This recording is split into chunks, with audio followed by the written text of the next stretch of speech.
What's going on, guys? So today I'm gonna be showing you how I level up and make money on Arc Raiders. Now I believe there's two ways to level up and make money. There's two different ways. See, when I first got this game, I was playing a lot of solos, and I still am. And when I watch other people play, I see them playing trios, duos, and they're getting into a lot of fights. And when you get into those fights, you level up a lot faster. And this is the first way to level up. You play team-oriented games, and you're gonna be forced to get into fights because people are shooting on sight when you're playing trios and duos. And there's just a lot going on. You get to loot enemies that you down. More people have your back. There's just a lot more going on, and you can kind of work together with your team.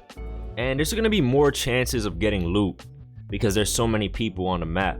And the second way will be in the solo experience. And when I first got the game, my solo experience is a lot different, or was a lot different than it is now. And I was thinking doing quests and just looting up would benefit me. And it did benefit me. I was able to upgrade my benches, upgrade my chicken, and that just wasn't enough. I would find myself feeling like I should be a higher level.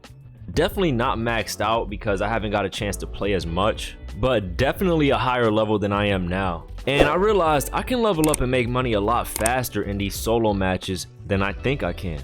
And it's really simple. It's something I don't see anyone in solos doing, and that is embracing the Arc. When I play solos, I don't see anyone fighting Arc unless they're running from the Arc, they're trying to fight them off, or they need a specific item from that Arc for their gear bench, inventory, whatever it is they need it for. See, and a lot of people try to go for the big Arc when they think about fighting Arc. They try to go for a Bombardier, a Rocketeer. See, but there's so much small Arc on the map. There's so many Wasps. There's so many Hornets. I'm always getting chased by those things. Why don't I continuously fight them? They're basically bringing me the loot and the XP. So they're basically doing me a favor. I'm getting XP from fighting the Arc because the solo experience is dry when it comes to the fighting category. And I don't know if I don't see people doing it because they think another raider will attack them. But when you're playing solos, 99% of the time, nobody's gonna attack you. And sometimes they even help you. So all you have to do is take out the Arc, loot them. You're gonna get XP from looting them anyway. And you get to sell their items, so you're killing two birds with one stone. And see, the thing is, a lot of people try to go for the big items, the epic items, but they don't realize how much money accumulates when you're grabbing all these small items and adding it up together. They don't realize how much money you can make. They're just focusing on one big item to find, one big item to get from the Arc, but they don't realize how much money you can get from destroying small Arc like the Wasp, the Hornets, and adding all that money up from those items and coming out with $50,000 in one raid, $70,000 in one raid. Now the main Arc I'm gonna be trying to fight are Wasp and Hornets, because the Hornet drivers go for a lot and the Wasp drivers go for a lot, and when you collect a lot of them and add it up, you're gonna be making a lot of money. Now Arc probes and Arc couriers like this, you wanna make sure you're looting these as well. If you see smoke, run towards it. You're gonna be able to get some loot. Now I grabbed all the items in that Arc courier just now, but I'll be dropping some of those items later as I find better items. And look, this is a perfect situation right here. I get spotted by a snitch. I let the snitch call for its backup because I want to fight the Arc. I want to fight them. So we're gonna get rid of these guys and chase down that Arc surveyor. Yes, this is perfect. And like I said, if you find a lot of Hornets and Wasp drivers, especially the Hornet drivers, they go for 2,000. The Wasp drivers go for 1,000. But if you just rack up on those, you're gonna be making tons of money. And we're killing two birds with one stone here. We're leveling up from destroying these Arc. So this is a win-win. Another good thing to do is learn what caused what, so you know what to grab while you're topside. See, a lot of people don't know what caused what, so they don't know what to leave behind or grab. Make sure you start learning the price of these items. And I've been chasing this Arc surveyor for the longest, and these things have some good loot as well. So if you see this, you want to try to make sure you get this thing down.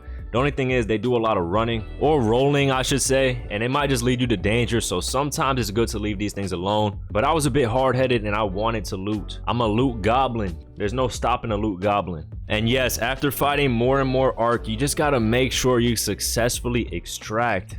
Of course, that is the most important part. And right here, I just saw the remaining parts of a bombardier. I was trying to see if I can find something good, and I actually did. I found a lot of blue items, and that's good. Anytime an item is blue, it's pretty much gonna go for 1,000 or more. So I like to make sure I at least get blue items. So let's go ahead and extract. I feel like I'm pretty much ready. I have a lot of loot. And if you open up your inventory, it'll tell you how much your loot is worth. As you see at the top right here, I got $71,000 worth of loot. Now that does include the items we came in with, and I'm not gonna be selling those. And we also could have looted a lot more. As you see, I have an extra 10 pounds remaining, but it was time to extract, and we got to make sure we get up out of there or we would have nothing. And like I said, you level up a lot from doing this. About 27,000 XP earned from scavenging, damaging the Ark, destroying the Ark, 25 minutes on surface, and extracting safely. And not only that, but we made $50,000 total in one raid. I'm pretty much selling everything I picked up. The Ark Power Cells, the Ark Alloy, every Wasp and Hornet driver, the Surveyor balls from the Ark Surveyor, everything I picked up, and everything I picked up is either blue or green. And of course, anything you find above that, you will want to pick up as well. But just from finding green and blue items and adding them up all together, I got $50,000. And those items are not hard to find. Now this right here is a picture of some of my items in one of my previous games. And this is how I used to play solos. I would look for the items I need, and besides that, I would just loot up a whole bunch of other items, and I would make some pretty good money, but I wouldn't be getting any XP. I made about the same amount of money in both raids. That one said 41,000, but it was close to 50,000 because I had some augmented slots. I had 3 more items that made it close to 50,000, so it was pretty much the same thing when it came to the money. But when we're talking XP, I mean, it is night and day. Fighting the Ark makes you level up way faster. And I don't know why I don't see people doing it more in solos, but it is making me a rich raider, so I'm gonna keep doing it myself. I just feel like it's way better than fighting the big Ark, unless you need an item from one of those guys. It's much less of a risk. But yeah guys, that's how I'm making my money on this game, especially if you're just getting the game. This is a much easier way to do things and a much more consistent way. Please like and subscribe guys. Let me know how you guys are making money down below, or if you're gonna be using this very simple, straightforward tactic that I don't see anyone doing in solos, and I don't know why, but I will be doing it. Anyways, with that being said, hope you guys enjoyed the video, and I'm out.